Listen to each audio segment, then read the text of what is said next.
pleasure to have Mr. Janan Mosazai with us today. He's here at the Institute of South Asian Studies to attend a conference on mobile phones in South Asia.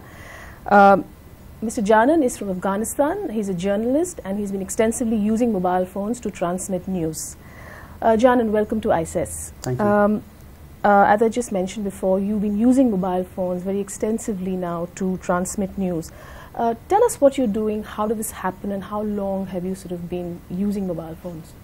Well, I'll take a step back and just start talking about the emergence of mobile phones in Afghanistan, which I think in its own right is a phenomenal story, because if you look at the context in Afghanistan up until 2002, when the first mobile phone company was established, the country was in, even if you compare it to the neighboring states, was in a, you could even call it a tragic state in terms of infrastructure, especially when it comes to communications infrastructure, including roads, television, radio, no railroads in Afghanistan, and a very difficult terrain. 85% of the country is mountainous.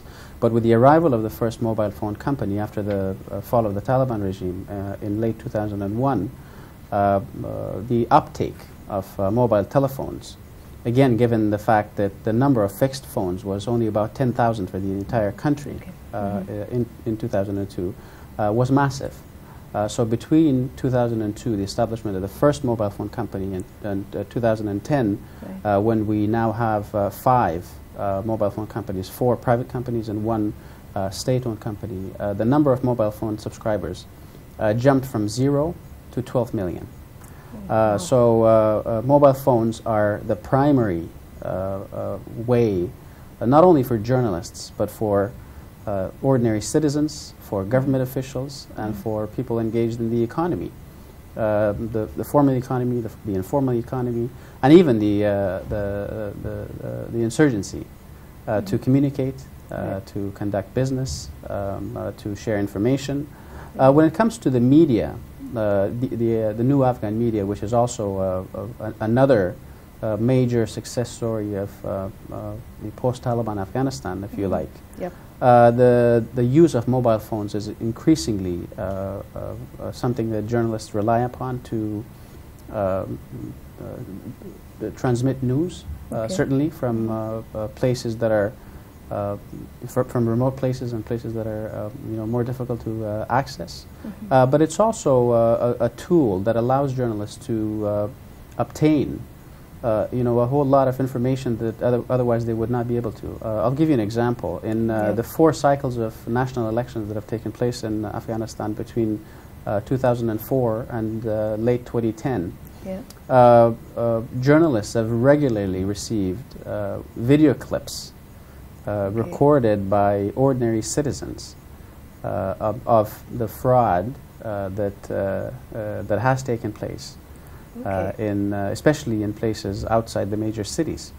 And then all that evidence being used not only on TV reports and news reports by print journalists, but also by the Election Complaints Commission, to throw out fraudulent votes, to quarantine certain voting stations. So the use in the new media has been, I think, just more than just journalists being able to get in touch with government officials and individuals they want to interview a lot more easily, and being able to transmit information to all these other functions that the mobile phones provide in terms of obtaining information, and also not only from the people, but also from the internet. So mobile internet is another tool, another channel that journalists, particularly in the cities where they tend to be more educated, if you like, where more journalists tended to also speak English, where they get information and also run websites. So in a way, it does more than just complement the news, the print media. It does a lot more than that. And how have the public reacted to this? Are they sort of hungry for this kind of news on the mobile phones? Mobile phones are not actually used to transmit news back to the people. Right. You know, it's more of a tool for receiving information. I see. Okay. It's you know, another sort of device in the hands of a journalist to transmit information, to interview people at greater distances. So it is you know, a way of collecting your information. Absolutely. All right. But there are other sort of interesting, innovative initiatives that have been launched. Late last year, at least 2 FM radio stations launched these you know, citizen journalist initiatives, allowing mobile phone subscribers to become so-called guest or honorary reporters. I see. With radio stations, Okay. you know, by calling in, registering their mobile phone number, and then providing reports. And they get tips on how to report, what to look for, what to focus on in terms of accuracy, timeliness, verification, and all that. And they get paid, you know, about $10 per report. And some have, you know, there have been some individuals, ordinary citizens, you know, getting their reports aired on national radio networks. Very interesting, but it's very new. It's very new. But how did you sort of get into this? I mean, what were you doing earlier that sort of in some ways prepared you for sort of now getting on to sort of using mobile phones in the way that you mentioned? Actually, what I'm talking here mostly is what is happening with, you know, the pretty much the whole new media community Right. in Afghanistan. It's not something that's just you know, specific to me. Right. Right. You know, but I obtained my first Afghan mobile phone back in 2002 in the early days, when you know, a mobile handset, which today costs probably about $10, you know, a cheap Nokia handset, was sold by the first mobile phone company for up to $270 US. And when a SIM card cost about $100. So it was a lot more expensive in the beginning. And journalists could afford, at least every media outlet could afford to at least buy 1 or 2.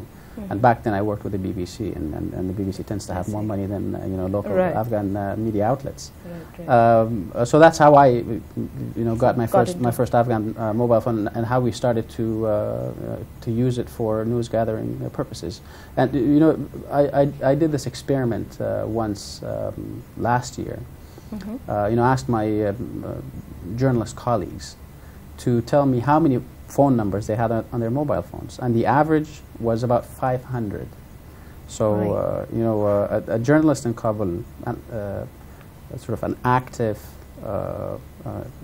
journalist with a national media outlet in Kabul, has an average of 500 phone numbers on their mobile phones. You know, from and the numbers range from you know, family members to police officers to government ministers. And all the way up to you know, Taliban spokespersons who are also carrying mobile phones these days, and are only, you know, a click of a green button away so for an interview. It could crash and then you'd lose all your information. But other than that, what are the other bigger challenges you think you face using this technology in Afghanistan? Like, for example, we've heard that the Taliban doesn't sort of allow or permit the transmission you know, during the night time, whereas during the day they don't mind it because that's how people communicate. Is that true? And if so, what are the other challenges that you think that this technology also brings? I think the challenges are certainly many. Okay. I mean, Afghanistan is still an extremely poor country. About it's certainly more than 50% of the population is still living under the poverty line. Illiteracy rates are very low, about 30% for the population as a whole, about, you know, 10–15% for women, and about 35% to 40% for men. So you know, those are two very structural, you know, fundamental problems, not only for you know, future mobile penetration, but for the use of applications, mobile phone applications other than voice telephony. In terms of the Taliban shutting down mobile phone towers, yes, they do that in areas where they have a lot more control. And I think this seems to be a consensus, at least in the media community in Afghanistan. They do it because they want to demonstrate their power and their control. They don't ban the mobile phone towers during the day because they also rely on mobile phones, and they don't want to antagonize the population too much. Most conversations, most transactions, most contacts in our part of the world happen during the day. At night is when you spend more time with your family and go to sleep. So it's it's a very calculated move by the insurgency, and a very effective one, because they get to be talked about in the media and how they can manage to shut down these mobile phone companies when they want, mobile phone towers, while at the same time telling the people, well, we don't shut them down during the day when you most rely upon them. What are these companies? How many companies do you have that actually run these services today? And what sort of coverage do you have? I mean, are all the areas covered, or would there be still some areas that are not covered? There are 5 major mobile phone companies, and the first 2 were established in 2002 and 2003, and then the government decided to expand the number of, to increase the number of mobile phone providers, and awarded 2 additional licenses to companies based in Lebanon and the United Arab Emirates. But these are joint ventures with some Afghan, partnership. Right. But there's a 5th one, a state-owned mobile phone. It has a mobile phone component to it, Afghan Telecom. They also have they also run internet services and fixed line services and satellite services and all that. In terms of coverage, the Afghan government figures claim to for 80% of the country to be covered by at least one or more of the 5 mobile phone companies and their mobile phone towers. And in terms of uptake, a national survey done by the Asia Foundation last year showed that about 80% of urban residents in Afghanistan today own a mobile phone, at least one mobile phone, and about 52% of residents in rural Afghanistan, where most Afghans still live, own a mobile phone. So it's a phenomenal development, but there's still a lot of room for growth, especially out in the rural areas, and that's where coverage is questionable, where quality can certainly be improved, because dropped calls is a major complaint. Now, you just mentioned that it's actually been a sort of a phenomenal thing, this mobile phones coming into the country. If one were to ask you, what do you think would be the 3 most positive sort of impact that mobile phone technology has had, in the country? What would you list? Well, I'll try to illustrate the first positive impact by telling you a story. Back in 2000 up until 2001 and 2002, Afghans had to travel long distances from their villages and even from the cities, where very few phone lines existed, to cities in neighboring countries. Right. So back in 2001, I was in Peshawar for a couple of days to visit a relative, and there was a father and a young daughter that he had who were also visiting from Kabul. And back then, the road between Kabul and Peshawar was risky, it was rough and bumpy and dangerous. But they had made the drive to Peshawar to be able to make a phone call and receive a phone call from the man's cousin who lived in Germany, so that they could ask for some financial help, because economic you know, times were really hard economically back then and under the Taliban, even more so compared to today.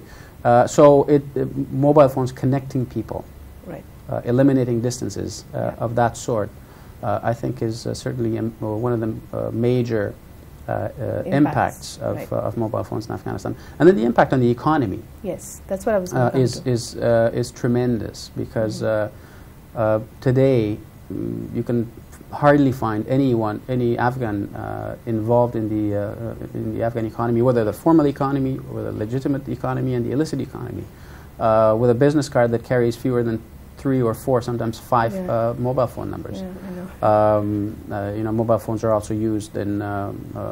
There's some new applications that are being introduced, at least piloted. You know, ones, for example, that provide price information to farmers, vegetable growers out in the provinces. You know, they can text a specific number and they get price updates. There's also an initiative by one of the 5 mobile phone companies to introduce mobile phone banking. You know, mobile phone salary payments for the police as a way to tackle corruption that happens. Has that started now? It was piloted in 2008, but there's you know, there seems to be some opposition to it, at least. You know, from the government side to actually implement it and to expand it, you know, to scale it up. And then obviously it has, I mean, mobile phones have also, you know, broken down certain social boundaries. You know, for example, relationships between the genders.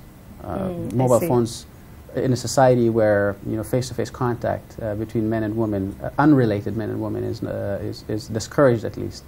Mobile phones have provided sort of an alternative route for people to get in touch, to stay in touch, to communicate. Where do you now see this technology going forward? I mean, looking forward, how do you see this sort of progressing in Afghanistan?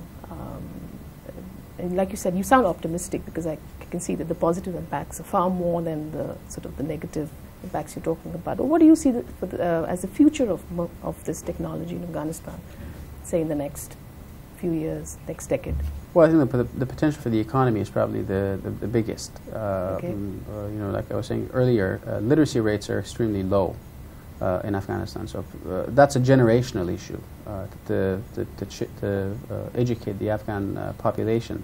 But mobile phones, you can do a lot by making a phone call or receiving a phone call. So voice, you know, applications based on voice telephony, I think have a tremendous potential in sort of improving the economy, bringing in more people into economic productivity, and you know, the impact, for example, on specific sectors, the agricultural sector, which still employs you know, a huge chunk of the working the Afghan labor force.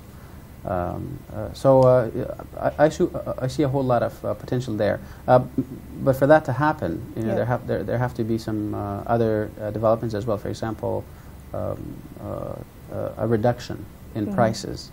They are at least double the prices, say, in India or Pakistan or Sri Lanka or Bangladesh. A 1-minute phone call costs between 5 to 7 Afghanis in Afghanistan, and the exchange rate is about the same. With the American dollar is about the same as for the Indian rupee. So the prices are still extremely high, and they have come down by about 75% between 2002 and 2010, but they're still very high. You know, back in 2002, it cost about 10 cents, sometimes more than 10 cents. If you called between different networks, and that needs to improve further. Okay. Well, wonderful. Thank you, Janan. It was very nice to have you here with us, and hope you come again. Thank you.